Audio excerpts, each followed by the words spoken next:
सम्मानित मित्रों, आपकी अनुमति से ये प्रेस वार्ता आरंभ की जाए। मैं अपने सहयोगी और वरिष्ठ सांसद श्री नासिर हुसैन और हमारे एआईसीसी के मीडिया प्रभारी श्री विनीत पूनिया जी और आप सबका यहाँ पे स्वागत करता हूँ। उत्तर पूर्व भारत का एक बहुत ही महत्वपूर्ण और अटूट अंग है। उत्तर पूर्व में अगर कोई अस्थिरता होती है तो उसके दूरगामी परिणाम भारत की राष्ट्रीय सुरक्षा के ऊपर भी पड़ते हैं। अगर आप भारत के संविधान को अपने संज्ञान में लें तो भारत की जो संविधान की धारा 371 है और उसके जो ए से लेकर एफ तक भाग हैं, वो इस बात को सुनिश्चित करते हैं कि उत्तर पूर्व राज्यों के लिए भारत के संविधान में एक विशेष स्थान है और एक विशेष अरेंजमेंट किया गया है। और जो भारत के सरहदी राज्य हैं, चाहे उसमें उत्तर पूर्व के राज्य हों, चाहे जम्मू कश्मीर हो, चाहे पंजाब हो, उसमें जब भी अमन और शांति बिगड़ती है, सांप्रदायिक सौहार्द खराब होता है, अस्थिरता फैलती है, तो जैसे हमने पहले कहा कि उस चीज का जो असर है वो नकारात्मक होता है और दूरगामी होता है। मणिपुर में पिछले 78 दिन से जिस तरह की परिस्थितियां उत्पन्न हुई हैं, जिस तरह की परिस्थितियां बनी हैं, उससे सारे देश में एक जिसे अंग्रेजी में कहते हैं रिवल्शन का माहौल है। जिस तरह की खबरें सार्वजनिक हुई हैं और खुद प्रधानमंत्री श्री नरेंद्र मोदी ने संसद का जब बारिश का सत्र शुरू होने से पहले इस बात को कहा था कि मणिपुर में जो घटनाएं हुई हैं उससे हमारे सबका सर शर्म से झुक जाता है। तो ये बड़ी आश्चर्य की बात है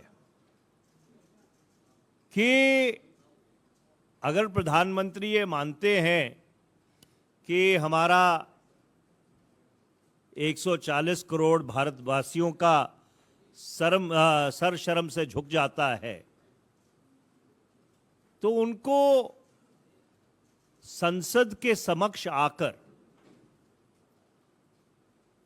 लोकसभा और राज्यसभा के समक्ष आकर इस बात को कहने का क्या संकोच है?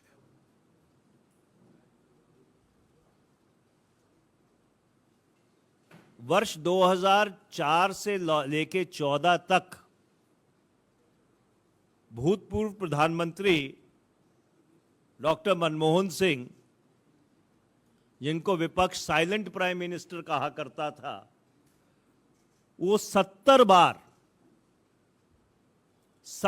बार वो संसद के समक्ष बोले। और मुझे याद आ रहा है कि 27 अगस्त 2012 को 17 अगस्त 2012 को जब दक्षिण भारत में जो उत्तर पूर्व भारत के लोग हैं उनको लेकर परिस्थितियां बिगड़ी थी, तो तत्कालीन प्रधानमंत्री डॉक्टर मनमोहन सिंह ने उत्तर पूर्व की संवेदनशीलता को संज्ञान में लेते हुए पहले राज्यसभा में और उसके बाद लोकसभा में सुओ मोटो इंटरवेंशन किया था। और राज्यसभा में उनके वक्तव्य के बाद राज्यसभा ने सर्वसम्मति से एक प्रस्ताव पारित किया था और जो उत्तर पूर्व के लोगों के खिलाफ हिंसात्मक घटनाएं हुई थी उसकी कड़ी निंदा की थी और उनको सुरक्षा का भरोसा दिलवाया था। और ये इसलिए किया गया था क्योंकि उनको इस बात का अंदेशा था और वो खुद असम से राज्यसभा के सदस्य थे कि उत्तर पूर्व में जब परिस्थितियां बिगड़ती हैं तो भारत की राष्ट्रीय सुरक्षा के लिए उसके परिणाम ठीक नहीं होते। और ये कारण है, और मैं आपको ये परिप्रेक्ष्य इसलिए बताना जरूरी समझता हूं क्योंकि सरकार ये कह रही है कि हम चर्चा के लिए तैयार हैं। सवाल चर्चा का नहीं है, सवाल जिम्मेदारी का है। हम कोई संसद में टॉक आउट नहीं चाहते हैं, हम ये चाहते हैं कि जिम्मेदारी तय हो कि 77-78 दिनों में अगर मणिपुर की परिस्थिति इस इंजाम पे पहुंची है उसकी जिम्मेवारी किसकी है। बीच में ये खबरें आई थी कि सरकार ने जो धारा 355 है भारत के संविधान की उसको इन्वोक किया था। क्या वो बात सही है नहीं सही है, क्योंकि उसका कोई फॉर्मल नोटिफिकेशन तो नहीं हुआ था। तो इसलिए बहुत सारे ऐसे सवाल हैं जिनका जवाब प्रधानमंत्री को देना उनका उत्तरदायित्व तो बनता है, उनका फर्ज बनता है, क्योंकि वो एनडीए भाजपा सरकार के मुखिया है। तो इसलिए पिछले वीरवार से हम लोग जो सामूहिक विपक्ष है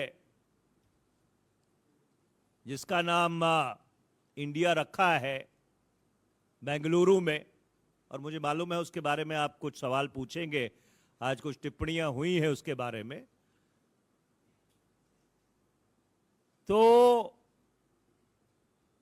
इस इंडिया अलायंस ने इसलिए पिछले 3-4 दिन से इस बात को प्राथमिकता पे रखा है कि प्रधानमंत्री खुद आकर भारत की राष्ट्रीय सुरक्षा को सामने रखते हुए उत्तर पूर्व के जो एक विशेष परिस्थिति है जिसका संज्ञान भारत के संविधान ने भी लिया है उसको सामने रखते हुए, और जो वहां पे शर्मनाक और दर्दनाक घटनाएं सामने आई हैं उन सबको सामने रखते हुए उनको खुद इस बात की पहल करनी चाहिए थी कि वो लोकसभा और राज्यसभा में मणिपुर के ऊपर खुद चर्चा शुरू करते हैं। कि क्या कल अविश्वास प्रस्ताव विपक्ष की तरफ से लाया जाएगा? अविश्वास प्रस्ताव आप लोग लाने जा रहे हैं, और अगर हाँ तो इसके पीछे रणनीति क्या है, इससे क्या हासिल होगा? देखिए, संसदीय प्रणाली में और संसदीय परंपरा में सभी विकल्प खुले रहते हैं और जिन विकल्पों का उल्लेख नियमावली में किया गया है वो सारे विकल्प विपक्ष के समक्ष अवेलेबल रहते हैं और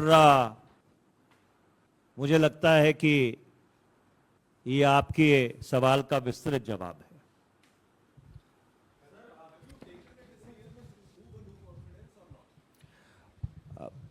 My Hindi is bad. Let me attempt it in English. See, in a parliamentary democracy, all instrumentalities which are available in the rules and procedures of the Lok Sabha remain open to the opposition. As we have pointed out now for the last 3 or 4 days, the reason why we are insistent that the Prime Minister must address both houses of Parliament on the question of Manipur is because of the sensitivity and the depravity that Manipur has unfortunately witnessed in the past 78 to 80 days. So therefore, under those circumstances, we are steadfast in our demand.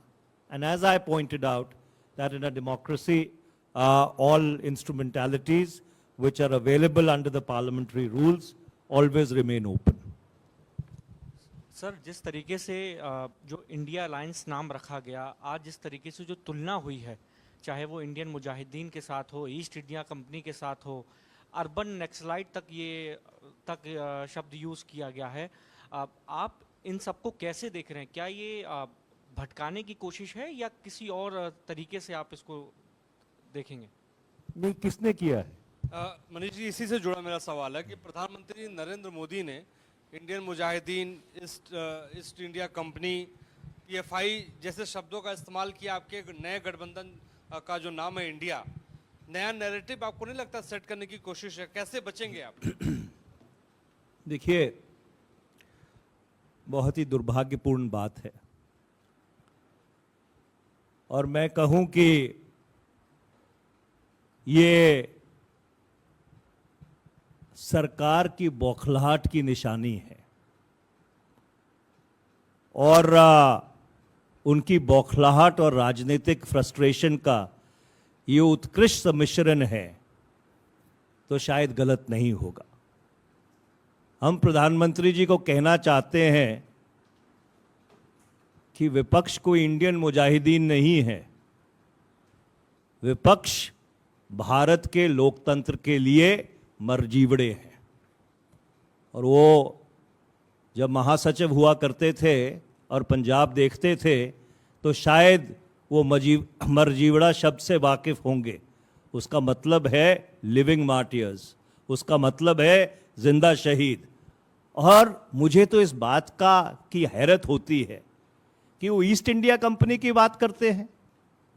हम उन लोगों के वंशज हैं जिन्होंने east India company को इस देश से भगाया था, जिन्होंने अंग्रेजी साम्राज्यवाद के खिलाफ 100 साल लड़ाई लड़ी थी